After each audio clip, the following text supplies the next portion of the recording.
اس channel کو subscribe کریں، like کریں اور اپنے پیاروں کے ساتھ شیئر کریں، اور کامنٹ سے ضرور آگاہ کریں کہ آپ کیا سننا، جاننا اور سیکھنا چاہتے ہیں۔ نحمدہ ونصلی علی رسولہ الکریم، اما بعد، فاعوذ باللہ من الشیطان الرجیم، بسم اللہ الرحمن الرحیم، رب اشرح لی صدری ویسر لی امری واحلل عقدۃ من لسانی یفقہوا قولی، رب زدنی علما، اللہم فقہنا فی الدین، اللہم انی اسألک علما نافعا ورزقا طیبا وعملا متقبلا، اللہم انفعنا بما علمتنا وعلمنا ما ينفعنا وزدنا علما، اللہم تجعل القرآن الکریم ربیع قلوبنا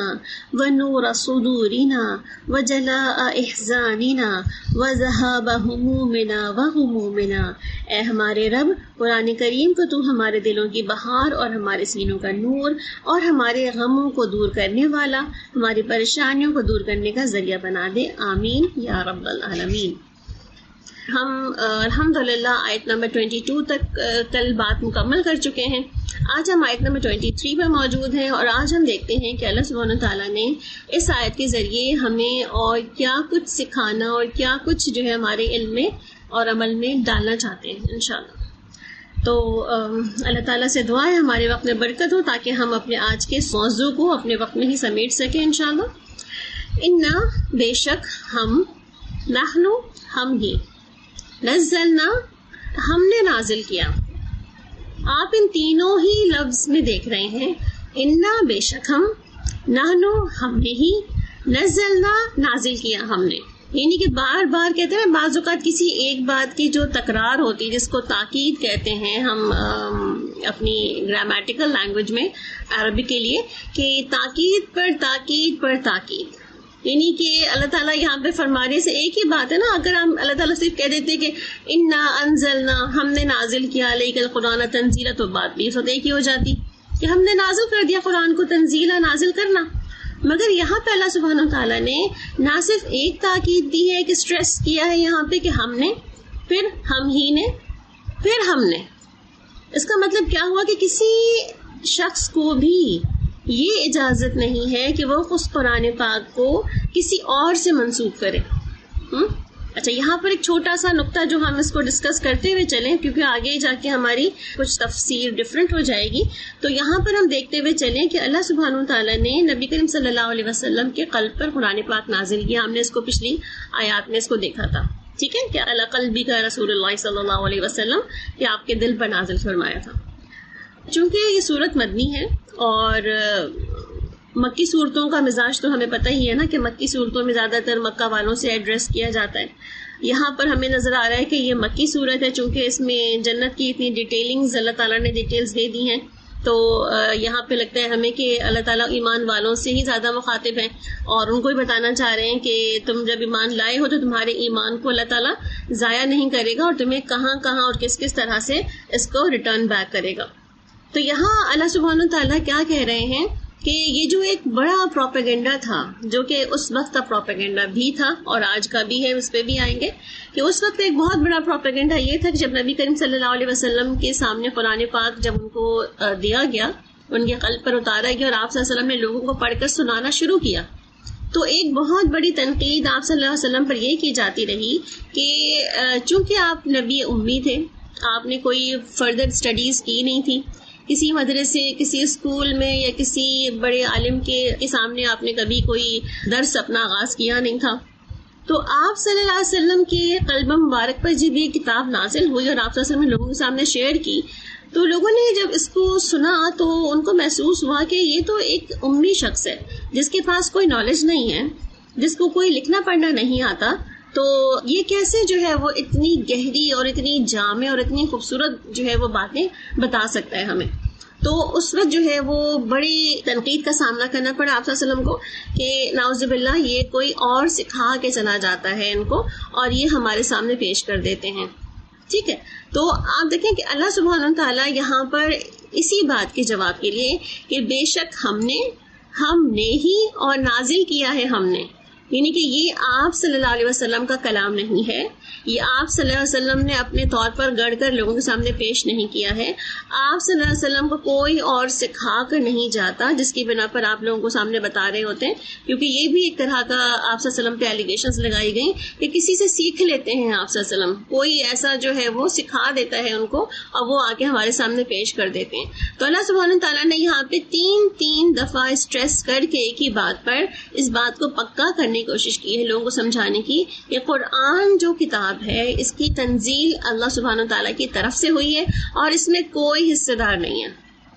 یعنی کہ اللہ سبحانہ تعالیٰ نے اس کتاب کو آپ صلی اللہ علیہ وسلم پر نازل فرمایا ہے اور آپ صلی اللہ علیہ وسلم کی زبان سے لوگوں کو سنوا دیا ہے. اس میں آپ صلی اللہ علیہ وسلم کا خود کا کسی علم کا عمل دخل نہیں ہے. اور آپ دیکھیں نا قرآن کی جو کہتے ہیں نا آتھینٹسٹی کی جو ایک بہت بڑی دلیل ہے وہ یہی بات ہے. اگر آپ صلی اللہ علیہ وسلم آلریڈی پہلے سے کہیں سے پڑھے لکھے ہوتے اور کسی جگہ سے علم حاصل کر رہے ہوتے یا کر چکے ہوتے تو پھر ہوتا کیا، یہ لوگ اس کے بارے میں کیا کہتے ہیں، یہ تو محمد کا کلام ہے صلی اللہ علیہ وسلم، یہ تو انہوں نے خود ہی کہہ دیا ہے، ان کی خود کی بات ہے، ان کے خود کے تھاٹس ہیں، ان کے خود کے افکار ہیں یہ. جبکہ اب صورتحال کیا ہے، اب یہ قرآن کی آتھینٹسٹی پہ ایک دلیل ہے. چونکہ نبی پاک صلی اللہ علیہ وسلم نبی امی تھے، ان کو لکھنا پڑھنا نہیں آتا تھا، کسی اسکول مدرسے کالج یونیورسٹی کہیں نہیں جا کے بیٹھے تھے، وہ کسی بھی عالم کی درسگاہ تک میں بھی نہیں بیٹھے تھے. وہ جس کا مطلب کہ جو کچھ بھی اللہ نے نازل کیا نبی پاک صلی اللہ علیہ وسلم کے دل کے اوپر وہ پورا کا پورا کلام اللہ ہے، ٹھیک ہے، اور رہے گا انشاءاللہ. تو اللہ سبحانہ تعالیٰ یہاں پہ ہمیں قرآن کے بارے میں ایک آتھینٹک دلیل دے رہے ہیں کہ بے شک ہم نے اس قرآن پاک کو آپ صلی اللہ علیہ وسلم کے دل پر نازل فرمایا تھا، اس میں آپ صلی اللہ علیہ وسلم کا کوئی عمل دخل نہیں ہے، بلکہ پورا کا پورا ایک کلام الہی ہے جو اللہ نے اپنے طور پر نازل فرمایا ہے. اچھا، پھر دوسری بات آپ دیکھیں کہ جب نبی پاک صلی اللہ علیہ وسلم نے اس قرآن پاک کو لوگوں کو بتانا شروع کیا تو ان کے اوپر بہت ساری جو ہے اسی طرح کی ایلیگیشنز اور بھی لگائی گئیں کہ آپ کو سحر ہو گیا ہے، آپ کاہن بن گئے ہیں، کہانت کرتے ہیں، آپ شاعر ہو گئے ہیں، شاعرانہ باتیں کرتے ہیں، یا آپ کے اوپر جو ہے وہ کوئی جادو ہو گیا اور آپ کسی جن کے اثر کے اندر آ گئے ہیں. تو اللہ سبحانہ تعالیٰ نے یہاں پر اس قرآن پاک کو ڈیفینڈ کرتے ہوئے اپنے نبی صلی اللہ علیہ وسلم کو بھی ڈیفینڈ کر دیا کہ جس وجہ سے تم لوگ آپ صلی اللہ علیہ وسلم کے اوپر یہ سارے ایلیگیشنز لگا رہے ہو کہ نعوذ باللہ وہ ساحر ہیں، جادوگر ہیں، یا پھر وہ کاہن ہیں، یا وہ شاعر ہیں، یا وہ اپنی طرف سے باتیں کرتے ہیں، یا ان کے پاس کوئی جن آتا ہے، تو یہ تمام چیزوں کی بھی ایک طرح سے یہاں پہ نفی کر دی گئی کہ جس وجہ سے تم لوگ یہ کہہ رہے ہو وہ تو ان کا کلام ہی نہیں ہے، وہ تو ان کے الفاظ ہی نہیں ہیں. کیونکہ اللہ تعالیٰ قرآن پاک کے بارے میں کیا فرماتے ہیں، وہ کلام اللہ، وہ اللہ کا کلام ہے جو اللہ سبحانہ تعالیٰ نے نبی پاک صلی اللہ علیہ وسلم کے قلب پر نازل فرمایا ہے. اور اسی قلب کے اوپر جو کتاب نازل فرمائی ہے تو اس کا مطلب کیا ہے کہ اللہ سبحانہ تعالیٰ نے یہاں پہ کنفرم کر دیا کہ یہ کتاب ہماری طرف سے ہے اور ہمارے علاوہ اس کتاب کو نازل کرنے والا کوئی اور نہیں ہو سکتا. ٹھیک ہے، اس کی دلیلیں قرآن پاک میں جا بجا بہت ساری موجود ہیں. ایون احادیث مبارکہ بھی بھری پڑی ہوئی اس بات کی دلیل کے لیے کہ قرآن پاک اللہ کا کلام ہے اور نبی پاک صلی اللہ علیہ وسلم جو ہے وہ اللہ کے اپوائنٹڈ نبی ہیں اور قرآن پاک کے قلب پہ نازل فرمایا گیا ہے اور انہوں نے آگے لوگوں کو سنا دیا، پہنچا دیا. ٹھیک ہے، ایک بات یہ ہو گئی. دوسری بات اگر ہم یہاں دیکھیں تو یہاں پر ایک لفظ آیا ہے نزلنا. قرآن پاک میں یہ لفظ نزلنا بہت زیادہ یوز ہوا ہے اور آپ دیکھ رہے ہوں گے کہ ایک لفظ نزلنا ہے اور ایک لفظ جیسے آپ نے اگر سورہ القدر الحمدللہ سب نے ہی پڑھی ہوئی ہوگی، انا انزلناہ فی لیلۃ القدر، وہاں پہ کیا ہے انزلنا، ٹھیک ہے، یہاں پہ ہے نزلنا. تھوڑی سی گرامیٹیکلی یہاں پہ ایک بات سمجھا دوں، تھوڑا علم میں اضافہ ہوگا انشاءاللہ، اور کنفیوز ہونے کی ضرورت نہیں ہے، بس کانوں میں ڈال لیں، سن کے گزار لیں تو انشاءاللہ آگے یہ بات فائدہ دے گی. نزلنا اور انزلنا میں فرق کیا ہے؟ کیونکہ قرآن کی تنزیل کا معاملہ ہے نا، اس لیے میں یہاں پہ یہ فرق واضح کرنا چاہتی ہوں. آپ دیکھیں آپ صلی اللہ علیہ وسلم پر قرآن پاک جو ہے وہ ایک دم نہیں اتارا گیا، ٹھیک ہے، اور انزلنا اگر میں روٹ ورڈ کے ساتھ لے کے چلوں آپ کو تو نزلہ ینزل تنزیل باب تفعیل سے ہے اور اس کے معنی ہوتے ہیں کہ قرآن پاک کو آہستہ آہستہ سلولی اینڈ گریجولی تدریج کے ساتھ نازل کرنا. اور ہم دیکھتے ہیں کہ 23 سال کے ایک بہت لمبے پیریڈ میں اللہ سبحانہ و تعالیٰ کا یہ کلام جو 1 to 30 پاراز ہمارے ہاتھوں میں موجود ہے، اس پورے کلام کو نازل کرنے میں 23 ایئرز آلموسٹ لگ گئے. 23 سال کا ایک بہت بڑا عرصہ لگ گیا اس کے اندر. ٹھیک ہے، تو نزلنا کے الفاظ کے اندر یہ بات جو ہے آلریڈی چھپی ہوئی موجود ہے کہ اللہ سبحانہ و تعالیٰ نے اس کتاب کی تنزیل کی ہے step by step, day by day, and action by action, and event by event. یعنی کہ جیسا جب بھی موقع آتا رہا اللہ سبحانہ و تعالیٰ نے اس کتاب کے چھوٹے چھوٹے پارٹس، ٹکڑے جو ہے وہ نازل کرتے چلے گئے. اس لیے آپ دیکھتے ہیں قرآن پاک میں جب آیات کے اوپر یا صورتوں کے اوپر آپ دیکھتے ہیں کہ بعض صورتیں مدنی ہیں، بعض صورتیں مکی ہیں، اور بعض صورتوں کے بارے میں یہ بھی کہا جاتا ہے کچھ آیات اس کی مدنی ہیں، کچھ آیات اس کی مکی ہیں. ٹھیک ہے، اگر ہم اس کو ایک مفسرین کی پوائنٹ آف ویو سے دیکھیں جو قرآن کی تفسیر کیا کرتے ہیں، تو انہوں نے ایک لا مینٹین کر لیا ہے اس بارے میں. اور ایک لا کیا ہے کہ جو بھی صورتیں نبی پاک صلی اللہ علیہ وسلم کی مکہ کے دور زندگی میں، جو کہ 13 ایئرز کا دور تھا، جب تک آپ وہاں پہ رہے نبوت کے بعد، تو وہ نبوت کے بعد کے جو 13 ایئرز آپ نے مکہ میں گزارے تھے، تو وہ تمام کی تمام آیات کو، صورتوں کو مکی صورتیں کہا جاتا ہے. ٹھیک ہے، اب چاہے کہ وہ اس میں سے کچھ صورتیں کمپلیٹ نہ نازل ہوئی ہوں اور اس کی کچھ آیاتیں مدینے میں بھی جا کے نازل ہوئی، پھر بھی ان کو ہم مکی صورتیں کہتے ہیں. البتہ قرآن پاک کی تفسیر کرتے ہوئے مفسرین اس کو ضرور کیٹیگرائز کرتے ہیں کہ اس کی کچھ آیات مدنی ہیں اور کچھ آیات مکی ہیں. ٹھیک ہے، اسی طرح دیکھیں کہ مفسرین حضرات نے اس بات کو بھی کلیریفائی کر دیا کہ جتنی بھی صورتیں آپ صلی اللہ علیہ وسلم کے مدینے کے اسٹے میں نازل ہوئی ہیں، یعنی کہ 10 ایئرز کا جو آپ کا مدنی پیریڈ ہے، اس کے اندر جتنی بھی صورتیں نازل ہوئی، چاہے آپ سفر میں تھے، چاہے آپ حضر میں تھے، آپ کسی غزوے میں تھے، آپ حج عمرے کے سفر پہ تھے، آپ جہاں کہیں بھی تھے، جب بھی جو آیات نازل ہوئی ہوں، چونکہ اگر جو آپ حدیبیہ میں ہیں تو آپ مکہ میں تھے، آپ فتح مکہ میں ہیں تو آپ مکہ میں تھے، آپ حنین میں گئے ہیں تو آپ مکہ سے گزر کے گئے ہیں، مگر وہاں پہ بھی جو صورتیں، جو آیتیں نازل ہوئی ہیں، ان سب کو کیا کنسیڈر کیا جاتا ہے؟ آپ کا مدنی سورہ کنسیڈر کیا جاتا ہے اس کو. ٹھیک ہے، تو یہ کلاسیفیکیشن بھی آپ کی نظر میں رہنی چاہیے. تو یہاں پر اللہ سبحانہ تعالیٰ جو ہے وہ ایک نقطہ جو ہمیں سمجھانا چاہ رہے ہیں وہ یہ کہ اللہ سبحانہ تعالیٰ نے اس قرآن پاک کو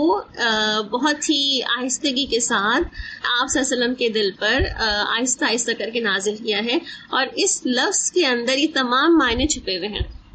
کتنی خوبصورت بات ہے نا، یہ عربی کی جامعیت ہے، کہ عربی کی فصاحت ہے، اس کی بلاغت ہے کہ اس کا ایک لفظ، ایک حرف یا ایک لفظ جو ہے وہ بعض اوقات اتنا کچھ سموئے ہوئے اور سمیٹے ہوئے ہے کہ ہم اس کے اوپر کتابیں لکھ سکتے ہیں باقاعدہ. یعنی کہ قرآن کی صرف تنزیل پر، صرف لفظ تنزیل کے اوپر جو ہے نا پوری ہسٹوریکل بیک گراؤنڈ سے اٹھانا شروع کریں تو پوری کتابوں کی کتابیں لکھی جا سکتی ہیں. پھر آپ دیکھیں کہ نزلنا میں جو ایک اور فیکٹر ہے وہ آپ صلی اللہ علیہ وسلم کے قلب پر آہستگی سے نازل کرنے والی بات ہے. تو آپ دیکھیں آہستگی سے نازل کرنے کی بھی ریزنز ہیں، اس کی بھی حکمتیں ہیں کہ اللہ سبحانہ تعالیٰ نے اس کو آہستگی سے کیوں نازل کیا. اللہ تعالیٰ چاہتے تو موسیٰ علیہ السلام کی طرح ایک ہی مرتبہ کتاب ہاتھ میں پکڑا دیتے کہ جاؤ لے کے جاؤ اپنی قوم کے پاس، جا کے پڑھ کے سناؤ ان کو، ان کا تزکیہ اور تربیہ کرو، ان کو علم دو اس بارے میں. جو تھا نا آیت آتی ہے کہ یتلو علیہم آیاتہ، کہ اللہ تعالیٰ کی آیات جو ہے پڑھ کے سنائے، وَيُعَلِّمُهُمُ الْكِتَابَ، اللہ کی کتاب لوگوں کو سکھائیں، وَيُزَكِّيهِمْ، اور ان کا تزکیہ کریں، وَالْحِکْمَةَ، اور اس کی حکمتیں بتائیں. تو یہ جو کام تھا وہ کام آپ صلی اللہ علیہ وسلم کا ایک دن میں یا ایک دم سے نہیں ہو سکتا تھا. کیوں؟ آپ دیکھیں کہ نبی پاک صلی اللہ علیہ وسلم کے دل کو بھی ایک تقویت اور ایک تثبیت دینے کے لیے، جیسے فار ایگزامپل ابھی بات ہو رہی تھی اسٹارٹنگ میں کہ دور قرآن کے اندر ہم تو ایک گو میں 1 to 30 پاراز جو ہے نا ٹرین کی طرح جا رہے ہوتے ہیں اور 30 پارے پہ جا کے اسٹاپ کر رہے ہوتے ہیں، اور اینڈ آف دا ڈے جو ہے ہم سارے کے سارے ڈھیروں قسم کے لیسنس، ڈھیروں قسم کے جو ہے وہ اس میں اسٹوریز ہیں، ایونٹس ہیں، واقعات ہیں، مثالیں ہیں، بہت کچھ ہے جو ہم ایک جیم پیکڈ جو ہے وہ پورا ایک پیکج بنا کر کے ہم 1 to 30 پارس میں رمضان میں ڈلیور کر دیتے ہیں. الحمدللہ اس کی بھی افادیت ہے، کم از کم لوگوں کے کانوں سے ایک دم سے پوری قرآن کی ایک لائٹ ہسٹری گزر جاتی ہے تو سمجھ آ جاتا ہے کہ قرآن کا انٹروڈکشن کیا ہے. ٹھیک ہے، مگر اب دیکھیں اگر یہی قرآن پاک جو آپ ابھی پڑھ رہے ہیں اور اس کو جو ہے وہ آہستہ آہستہ کر کے ڈے بائی ڈے 1 آیا کر کے آپ کو بات سمجھائی جا رہی ہے. ایک دن جزا مشکورہ پہ بات ہو رہی ہے تفصیل سے, ایک دن جو ہے وہ اما شاکرہ و اما کفورہ پہ بات ہو رہی ہے, ایک دن پھر یوفون بالنظر پہ جو ہے وہ ایک دن بہت تفصیل سے جامع قسم کی گفتگو ہوئی. پھر اسی طرح پہ جنت کے بہت سارے جو ہے وہ کام ہیں جن کے بارے میں ہم نے کہا یطعمون الطعام علی حبہ والی بات ہے, انما نطعمکم لوجہ اللہ والی بات تھی کہ ہم اللہ کے لیے کھلاتے ہیں. اور پھر کن کن کو کھلاتے ہیں آپ دیکھیں, ہم جو اس میں رک رک کر کے آہستہ آہستہ سے ایک ایک آیت کے سارے ایسنس کو اکٹھے کرتے چلے جا رہے ہیں, اور ایک ایک آیت کر کے ہم اس کے سارے جو ہے وہ کہتے ہیں نا اس کی ہر طرح کی اس کی آگے پیچھے دائیں بائیں اس کے سارے اینگلز کو کور کرتے چلے جا رہے ہیں. یہ کیا کر رہا ہے بیسیکلی ہمارے عمل اور ہمارے قلب کو تثبیت اور تقویت دے رہا ہے. ٹھیک ہے, یعنی کہ آپ اس کو بالکل نزلنا اور انزلنا کو اپنے دورہ قرآن سے اور اپنی آج ان ڈیپتھ اسٹڈی سے بالکل بہت اچھا ریلیٹ کر سکتے ہیں. تو آپ دیکھیں آپ صلی اللہ علیہ وسلم کو اگر یہ 1 to 30 پاراز اگر 1 to 30 ڈیز میں بھی دے دیے جاتے کہ دس از دا پیکج آف دورہ قرآن, یہ آپ اپنے ہاتھ میں رکھیں اور آپ نے جا کے 1 to 30 ڈیز میں اپنے صحابہ کرام کو ڈلیور کر دینا ہے, تو آپ کو کیا لگتا ہے اب تک جتنے بھی ہم نے بہت سے دورہ قرآن آپ نے بھی اٹینڈ کیے ہوں گے, اور آپ نے بھی بہت سے دورہ قرآن کے اندر جو ہے وہ خود بھی بعض اوقات کروایا بھی, کسی نے ہوگا کسی نے سنا بھی ہوگا, تو کیا اس وقت جب آپ کروا رہے ہوتے ہیں آپ کی نظر کیا ہر پوائنٹ پر اس کی تمام جزیات کے ساتھ ہوتی ہے, یا آپ سب اس کو ایک طرح کا اوپر سے اس کو لیتے چلے جاتے ہیں اور اس کو مکمل کر دیتے ہیں؟ ابھی یہاں پہ کوئی کمپیریزن نہیں ہو رہا کہ وہ ٹھیک ہے یہ غلط ہے, غلط ٹھیک کوئی بھی نہیں ہے, دونوں ہی ٹھیک ہیں. ٹھیک ہے, کہیں اس کی ضرورت پڑتی ہے اور کہیں اس کی ضرورت پڑتی ہے. اٹ ڈپینڈس کہ ہم کن قسم کے جو ہے وہ لائن آف ایکشنز کے اندر ہیں, ہمیں کون سی چیز اب چاہیے ہوگی. ٹھیک ہے, تو اس کا مطلب کیا ہوا کہ ایک جو چیزیں آپ کو ایک دم سے سارے کے سارے ہاتھ میں پکڑا دی جاتی ہیں اور آپ پورا رمضان کے اندر جو 1 to 30 پارے کا پیکج پورا لے لیتے ہیں اپنے ہاتھوں میں, پھر کتنا پرسنٹیج اور کتنا پورشن آپ کو بعد میں یاد رہتا ہے, آپ اس پہ ریفلیکٹ کرتے ہیں, یا آپ اس پہ عمل کرتے ہیں, یا آپ اس کو دوسروں سے شیئر کرتے ہیں, یا آپ اس کو جو ہے وہ بعد میں اپنے لیے کوئی گول بناتے ہیں کہ ہاں یہ تو زبردست چیز میں نے رمضان میں لے لی. یہ جیسے میں ہمیشہ دورہ قرآن کرواتی رہی ہوں تو اس میں کوئی نہ کوئی تھیم کے ساتھ کرواتی رہی ہوں, کبھی عقیدہ ہے تھیم, کبھی حب رسول ہے تھیم, کبھی کوئی اور اسی کے ایسپیکٹ کے ساتھ ہم آیت کرواتے رہے ہیں. تو اس کا مطلب ہے کہ ہم آیتوں کو اس کی ڈیپتھ میں تو کبھی اتارا ہی نہیں, ہم نے صرف ایک نو ہاؤ, ایک جنرل سا انٹروڈکشن قرآن پاک کا وہ ہم نے دے دیا. ٹھیک ہے, تو یہاں پر بات ہو رہی ہے نزلنا. ٹھیک ہے, اب آپ اس کو صحیح ریلیٹ کر سکتے ہیں تاکہ میں نے آپ کو کمپیریزن بتا دیا, انشاءاللہ ابھی انزلنا پر بھی آتے ہیں. ٹھیک ہے, تو یہاں پر بات ہو رہی ہے نزلنا. اس کا مطلب کیا ہے کہ اللہ سبحانہ تعالیٰ نے قرآن پاک کو تھوڑا تھوڑا کر کے, اکا دکا آیتیں کر کے, یا چھوٹی چھوٹی صورتیں کر کے اللہ تعالیٰ نے آپ صلی اللہ علیہ وسلم کے قلب پر نازل کیا تاکہ آپ صلی اللہ علیہ وسلم کو بھی تقویت ہو, آپ کو اخذ کرنا وہی جو ہے وہ آسان ہو. آپ نے شاید اگر علوم القرآن پڑھا ہو تھوڑا بہت, یا وحی کے واقعات پڑھے ہوں کہ آپ صلی اللہ علیہ وسلم کی سیرہ پڑھی ہو جس میں وحی کا نزول پڑھا ہو اگر, تو نبی پاک صلی اللہ علیہ وسلم کے اوپر جب وحی نازل ہو رہی ہوتی تھی تو وہ ایک بہت ہی ایک ایسی سچویشن ہوتی تھی جس وقت آپ صلی اللہ علیہ وسلم ایسے الرٹ ہوتے تھے کہ آپ کی آنکھیں کھلی ہوئی ہیں, آپ پوری کہتے ہیں نا مائنڈ اینڈ باڈی ہر چیز کے ساتھ جو ہے وہ جذب کرنے کے لیے اور لینے کے لیے تیار ہیں. ایون اس کی اتنی انٹینس فیلنگ کی وجہ سے ماتھے پہ پسینہ اور آپ کی شیورنگ اور آپ کی باڈی کا جو ہے وزن بڑھ جانا, یہ تمام چیزیں جو ہے وہ اس وحی کے اندر تھیں. وحی کا اخذ کرنا کوئی آسان نہیں تھا, مشکل عمل تھا ایک, ہے نا. اور آپ دیکھیں کہ اللہ سبحانہ وتعالیٰ یہ سارے وحی کو اگر ایک دم سے آپ صلی اللہ علیہ وسلم پہ نازل فرما دیتا تو آپ کا قلب مبارک جو ہے وہ ظاہر سے بات ہے اتنے ساری باتوں کو ایک دم سے اندر اپنے نہیں لے سکتا تھا, کیونکہ ہیومن ایرر ہے نا. آپ دیکھیں ہیومن کمزوری ہے وہ انسان کے اندر موجود ہے کہ وہ اپنی ایک دفعہ میں ڈالی گئی بھی کتنی میموریز کو جو ہے وہ اپنے دماغ کے اندر جو ہے وہ کتنی میموریز یاد رکھتا ہے, کتنی میموریز ڈیلیٹ کر دیتا ہے, اور کتنی پرسنٹیج جو ہے اس کو آگے جا کے ایک لانگ میموری میں یاد رکھتا ہے. ٹھیک ہے, اس کا مطلب کیا ہوا, جب ہم ایک دم سے بہت ساری چیزیں اکٹھی پڑھ لیتے ہیں تو ہمیں اس میں سے صرف چند پوائنٹرز جو اس کو ہم اپنی لائف سے ریلیٹ کر سکتے ہیں وہ ہمیں یاد رہتے ہیں, باقی ہم سب چیزیں اسکپ کر چکے ہوتے ہیں. تو اگر ایسا ہوا ہوتا تو ڈیفینیٹلی اس کا ڈیلیور کرنا آپ صلی اللہ علیہ وسلم کا اور لوگوں تک پہنچانا, پھر اگر آپ صلی اللہ علیہ وسلم ایز اے نبی رسول اللہ تعالیٰ کی طرف سے جو ہے باقاعدہ ایسے پروگرامنگ ان کے لیے کر دی جاتی کہ وہ بہت بہترین طریقے سے اخذ کر لیتے اسی کو کچھ گھنٹوں میں ہی. مگر آپ دیکھیں کیا جب وہ صحابہ کرام کو دیتے اور اسی پیٹرن پر دیتے تو کیا وہ اثر وہ کر سکتے تھے؟ چلیں ہم صحابہ کرام کے بارے میں امیجن کر لیتے ہیں کہ اللہ تعالیٰ نے وہ بھی چنے ہوئے لوگ تھے,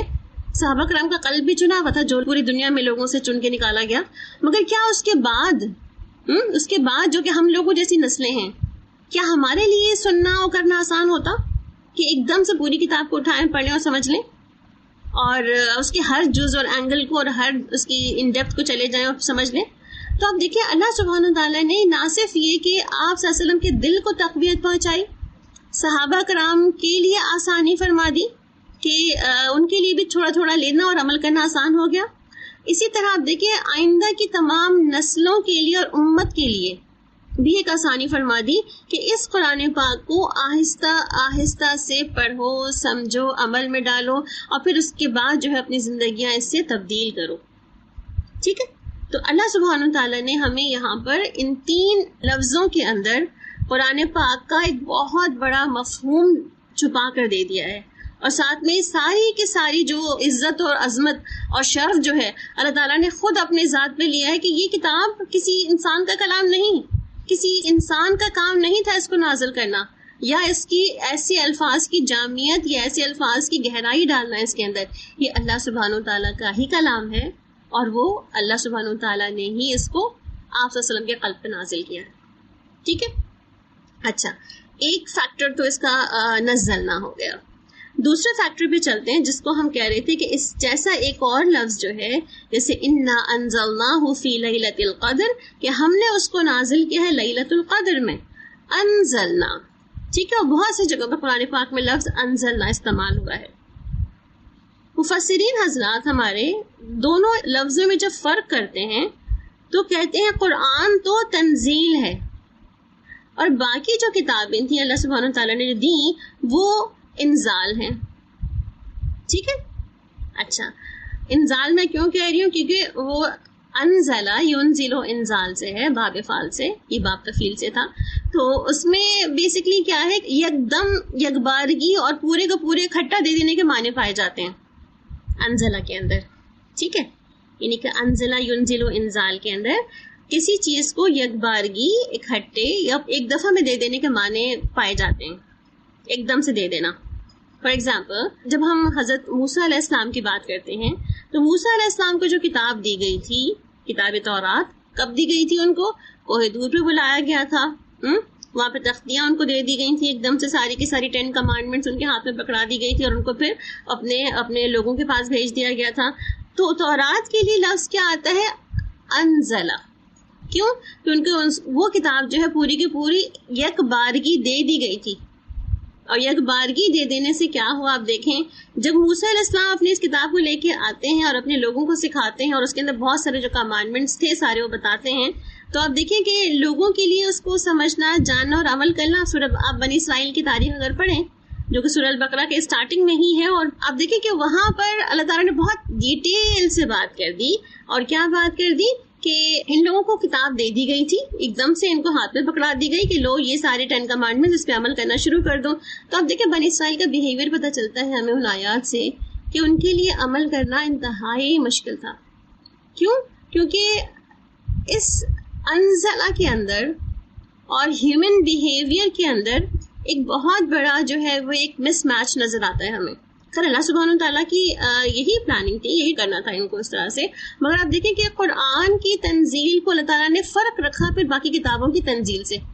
ٹھیک ہے, باقی قرآنوں کی تنزیل کے بجائے اس کو انزال کر دیا, یعنی کہ ایک دم سے ان کو ہاتھ میں تورات ادا کر دی گئی. اسی طرح سے جو ہے وہ باقی انجیل اور زبور کے بارے میں بھی یہی آتا ہے کہ وہ بھی جو ہے وہ ایک بارگی دے دی گئی تھی اپنے نبیوں کو, صحف ابراہیم و موسیٰ. ٹھیک ہے, تو اللہ سبحانہ تعالیٰ نے باقی جو کتابیں تھیں ان کے لیے لفظ جو ہے وہ انزلہ کا لفظ استعمال کیا. کیوں؟ کیونکہ وہ ایک بارگی دے دی گئی تھی. اب یکباری دینے کے جو نظر آتے ہیں کانسیکوینسز، وہ ہمیں کیا دیکھتے ہیں کہ اس پر عمل کرنا مشکل ہو گیا.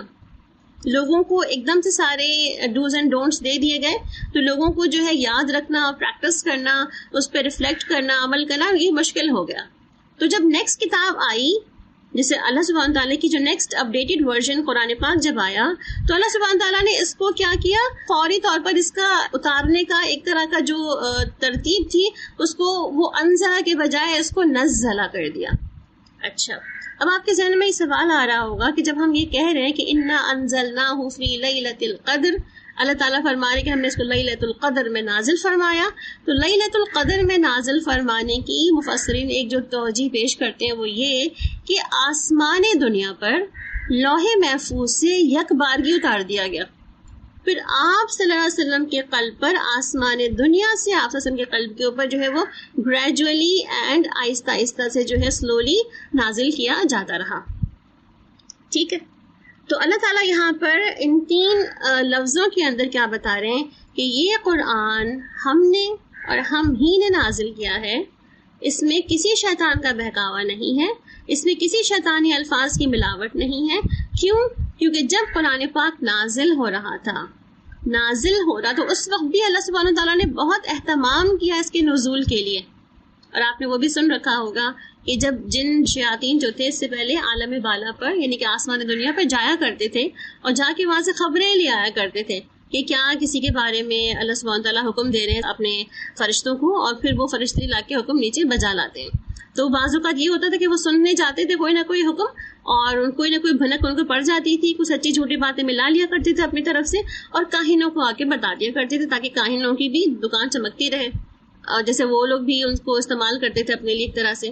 تو اب دیکھیں جیسے ہی قرآن پاک نازل ہونا شروع ہوا یا اس کے نزول سے پہلے ہی کہتے ہیں پورا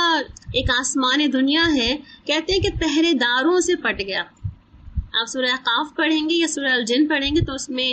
جو جنوں کو جب قرآن پہنچائے گا تو اس کو ڈیٹیلز ملتی ہیں وہاں پر کہ وہ کہتے ہیں کہ اس سے پہلے تو ہم آسمان دنیا پہ جایا کرتے تھے، مگر اس کے بعد جو ہے وہ آسمان دنیا پر اتنی پہرے داری اور اتنے جو ہے وہ ریسٹرکشنز لگ گئیں کہ ہم جا نہیں سکتے تھے اوپر.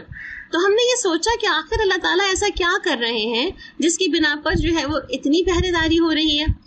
ہم اسی کی تلاش میں گھومتے پھرتے رہتے تھے کہ آیا دیکھیں کہ زمین والوں کے ساتھ کیا واقعہ کیا جانے والا ہے کہ جس کی وجہ سے اللہ سبحانہ تعالیٰ نے پوری آسمان پر جو ہے وہ ایک طرح کی پہرے داری لگا دی ہے. تو کہتے ہیں ایک دن اسی طرح وہ جب اڑتے پھر رہے تھے اور دیکھتے پھر رہے تھے تو نخلا کے مقام پر نبی پاک صلی اللہ علیہ وسلم جو ہے قرآن پاک ان پر جب نازل ہو رہا تھا تو وہ اسی سے کچھ آیات تلاوت فرما رہے تھے. جنہوں نے پہلی دفعہ قرآن پاک نخلا کے مقام پر سنا اور اللہ سبحانہ تعالیٰ کی بھیجی ہوئی آیات تھی جو وہ پڑھ رہے تھے، اور اس وقت جب آیات انہوں نے سنی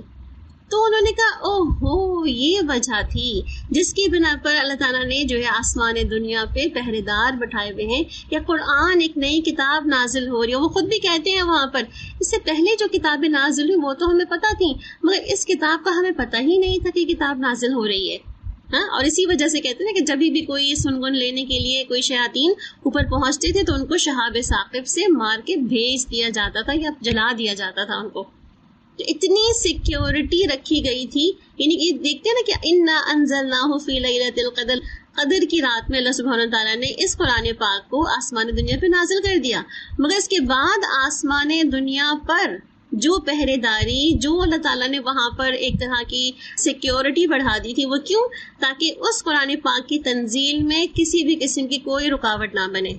کوئی پہلے سے قرآن کی کسی بات کا سن گن لے کر آگے کسی اور کو نہ بتا دے. تو اللہ تعالیٰ نے جو ہے باقاعدہ اس کتاب کی تنزیل کے لیے یہ اہتمام بھی کیا. ٹھیک ہے، تو اب دونوں باتیں کلیئر ہو گئیں، نزلنا سمجھ آ گیا اور انزلہ بھی سمجھ آ گیا ہمیں. ٹھیک ہے کہ اللہ تعالیٰ کیا فرما رہے ہیں کہ بے شک ہم نے ہی اس قرآن پاک کو نازل کیا ہے اور ہم ہی کرنے والے تھے. اور آپ دیکھیں نا قرآن کے بے شمار احکامات ایسے ہیں کہ جس میں لگتا ہے کہ یہ کسی انسان کا کلام نہیں ہے، اور وہ اللہ تعالیٰ خود ہی قرآن پاک میں فرماتے ہیں نا کہ وما بقول شاعر وما بقول کاہن، نہ کسی کاہن کا قول ہے نہ کسی شاعر کا قول ہے، کسی ایسے بولنے والے نے ایسی کوئی بات لکھی ہی نہیں ہے جس کا یہ قول ہو سکے. تو اس کا مطلب کیا ہوا کہ اللہ سبحانہ تعالیٰ کا ہی قول ہے یہ بیسکلی. ایک اور جو ہمیں بات سمجھ آ رہی ہے یہاں سے وہ یہ کہ اس تنزیل کے اندر اس نزلنا کے اندر اللہ سبحانہ تعالیٰ نے فرمایا کہ ہم نے اس کو آہستہ آہستہ نازل کیا ہے. اب دیکھیں آہستہ آہستہ کوئی چیز نازل جب کی جاتی ہے تو اس کے کیا اثرات ہوتے ہیں, تھوڑا سا اس کو بھی دیکھ لیتے ہیں کہ آپ اس کو سمجھنے کے لیے ایک بہت ہی آپ کا جو ایک نارملی ورڈ یوز کرتے ہیں نا ہم,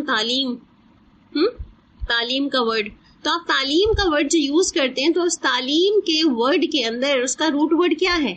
اس کا روٹ ورڈ عین لام میم ہے, اور عین لام میم کے اوپر اگر تشدید لگا دیں آپ تو علامہ بن جائے گا وہ, ٹھیک ہے. تو علامہ یعلم تعلیم, نزلہ ینزل تنزیل, دونوں کے روٹ ورڈز کا ایک طرح کا وزن سیم ہے, دونوں کے اندر تدریج پائی جاتی ہے, دونوں کے اندر جو ہے وہ گریجولی اینڈ سلولی دینا شامل ہو جاتا ہے. تو آپ دیکھیں ہم کسی بھی تعلیمی ادارے میں جاتے ہیں, ہم کہیں بھی تعلیم حاصل کرنے جاتے ہیں, تو کیا ایک دم سے ہمیں ساری کتاب ایک دن میں پڑھا دی جاتی ہے؟ سارے چیپٹرز ایک دن میں ریڈ آؤٹ کر دیے جاتے ہیں؟ سارے سال کا سلیبس ہمیں ایک دن میں پڑھا دیا جاتا ہے؟ یا ہمیں 1 to 16 ایئرس کی ساری جو پڑھائی ہے ایک دم سے اٹھا کے دے دی جاتی کہ یہ جی ہمارا سلیبس ہے, پہلی کلاس سے لے کے 16 کلاس تک کا, یہ لے جائیں اپنے گھر پہ اپنے بچوں کو پڑھانا شروع کر دیں. ایسا ہوتا ہے؟ نہیں ہوتا ایسا, ہے نا, بالکل بھی نہیں ہوتا. اس کا مطلب کیا ہوا کہ یہ جو لفظ ہے نا علامہ یعلم تعلیم, تو تعلیم کے اندر آلریڈی یہ معنی پائے جاتے ہیں کہ یہ گریجول ہے, یہ سلولی اینڈ گریجولی ہے, آہستہ آہستہ ہے, day by day, year by year ہے. ہر چیز ایک دم سے نہیں ہے, اور ہر چیز جو ہے وہ اکٹھے نہیں دی جا رہی ہے, بلکہ اس کو اسٹیپ بائی اسٹیپ کرنے کی ضرورت ہے. اچھا, تھوڑا سا مفسرین نے نزلنا اور انزلنا میں قرآن پاک کی جب بات آتی ہے تو کہتے ہیں قرآن پاک کے لیے قرآن پاک میں بھی بہت سی جگہوں پر انزلہ کا لفظ بھی آیا ہے, جیسے انزلناہ فی لیلۃ القدر ہم نے دیکھا ابھی. اسی طرح بے شمار اور بھی بہت سارے قرآن پاک میں لفظ ہیں, ٹھیک ہے. تو وہ کہتے ہیں کیا ہے مفسرین ہمارے کہ قرآن پاک کے لیے بعض اوقات دونوں لفظ بھی آئے ہیں. قرآن پاک تدریجن کا معنی بھی دیتا ہے, اور قرآن پاک جو ہے یکبارگی کا معنی بھی دیتا ہے. تو یکبارگی جیسے ہم نے دیکھا کہ آسمان دنیا پہ نازل ہوا تھا, اسی طرح تدریج ہم نے دیکھا کہ آہستہ آہستہ کر کے نازل ہوا تھا. تو قرآن پاک کے لیے دونوں ہی لفظ قرآن پاک میں دے دیے گئے ہیں. اس کا مطلب ہے کہ ہم یہ نہیں کہہ سکتے کہ صرف تنزیل کا یہ نزلہ کا ورڈ ہی قرآن پاک میں قرآن کے لیے آئے گا, ٹھیک ہے. پھر آپ دیکھیں کہ اللہ سبحانہ تعالیٰ اس قرآن پاک کو کیا کہہ رہے ہیں کہ علیکا, آپ کے اوپر نازل کیا ہے ہم نے, یعنی کہ آپ کے علاوہ کسی اور پر نہیں, اور ہم نے آپ ہی کے اوپر نازل کیا. اس بیچ ہم نے بات دیکھ لی کہ یہ جو ہے وہ اللہ سبحانہ تعالیٰ نے ایک طرح سے ہمیں ایک تو قرآن کی اوتھینٹسٹی بتائی دی, اور پھر قرآن کی نزول کا بتا دیا ہمیں اس کے اندر. اس طرح آپ صلی اللہ علیہ وسلم کی رسالت کی بھی کنفرمیشن یہاں پر ہو گئی. اب اللہ تعالیٰ کہہ رہے ہیں کہ القرآن کو نازل کیا ہے ہم نے. قرآن بیسکلی قرأ, حمزہ اس کا جو روٹ ورڈ ہے قرأ, اس کا مطلب ہوتا ہے بہت پڑھی جانے والی چیز, یعنی کہ ایسی چیز جو بہت پڑھی جاتی ہے. اور آپ دیکھیں کہ ہم میں سے بہت سے لوگ قرآن پاک کو ڈیلی پڑھتے ہیں, اپنی نمازوں میں پڑھتے ہیں. ہماری بہت ساری صبح شام کے اذکار کے اندر دعائیں شامل ہیں, وہ قرآن کے الفاظ شامل ہیں. پھر بہت ساری ہمارے جو صبح شام کے عمل ہیں, رات کو سونے سے پہلے اور صبح جو ہے وہ اپنے بہت سے کاموں کے اندر بھی قرآن پاک اٹھا کے پڑھ رہے ہوتے ہیں. تو اس کا مطلب ہے کہ دن بھر میں بھی اگر ہم دیکھیں تو کئی مرتبہ ہم چاہے نماز میں چاہے بغیر نماز کے, ہم بہت دفعہ جو ہے وہ قرآن پاک کے آس پاس ہی کہیں ہوتے ہیں. اسی طرح آپ دیکھیں سب سے زیادہ دنیا میں پڑھی جانے والی کتاب بھی القرآن ہی ہے. اور آپ دیکھیں اس کو صرف چھوٹی سی بات سے محسوس کریں, دنیا میں اگر تمام کی تمام کتابیں ختم کر دی جائیں, کبھی ایسی دنیا میں آپ نے سنی ہوگی فکشن سائنس وغیرہ میں دنیا ختم ہو گئی اور نئے سرے سے دوبارہ بنی ہے, اور اس کے بعد جو ہے وہ اس میں اب نیا کیا ہے وہاں ملنے والا. تو اب دیکھیں دنیا اللہ سبحانہ تعالیٰ نے اگر ساری ختم کر دی, دنیا سے سارا پیپر ورک ختم کر دیا, سب کچھ ختم ہو گیا دنیا سے. اب اگر کوئی شخص کسی بھی کتاب کو ری پروڈیوس کرنا چاہے, دوبارہ سے اس کو مارکیٹ میں لانا چاہے, تو وہ کیسے لا سکتا ہے؟ اب دیکھیں کسی اور کتاب کے لیے, کسی انسائکلوپیڈیا کے لیے یا کسی بھی ریلیجس بک کے لیے, چاہے وہ ویداز ہوں, چاہے وہ انجیل یا بائبل یا تلمود ہوں, چاہے وہ کوئی اور کسی بھی ریلیجن کی کوئی کتابیں موجود ہوں, وہ سب کے سب, یا اس کے علاوہ اور بھی کوئی کتاب بھی, کسی بھی کتاب کو کیا ایز اٹ از ریپروڈیوس کیا جا سکتا ہے کہ اس کی ایک حرف میں، اس کی ایک نقطے میں، اس کی ایک زبر زیر کی ادائیگی میں کہیں بھی کوئی جو ہے وہ ڈفرنس نہ پایا جائے؟ تو اب دیکھیں اللہ سبحانہ تعالیٰ نے قرآن پاک کے لیے ہی یہ ایک معجزہ رکھا ہے کہ اگر دنیا کی ساری کتابیں ختم ہو جائیں، سارے لکھے ہوئے جو چیزیں ختم کر دی جائیں اور دوبارہ سے کوئی چیز ریپروڈیوس کی جا سکے گی تو وہ قرآن پاک ہی ہے. کیوں؟ کیونکہ وہ ہمارے سینوں میں محفوظ ہے، کیونکہ ہمارے وہ دلوں میں محفوظ ہے. اللہ سبحانہ تعالیٰ کی اس کتاب کو ہم نے word to word, cover to cover 1 to 30 پاراس تک پورا یاد کر کے رکھا ہوا ہے، اور اس کو دوبارہ سے ریپروڈیوس کرنا ہمارے لیے کوئی مشکل نہیں ہے. تو اللہ سبحانہ تعالیٰ ہمیں یہاں پر قرآن کے بارے میں کیا بتا رہے ہیں کہ یہ وہ کتاب ہے جس کو سب سے زیادہ پڑھا جاتا ہے، اور یہ وہ کتاب ہے جس کے بارے میں کیا آتا ہے کہ یہی کتاب جو ہے وہ دنیا میں تمام چیزیں بھی ختم ہو جائیں تو یہ دوبارہ سے ریپروڈیوس کی جا سکتی ہے.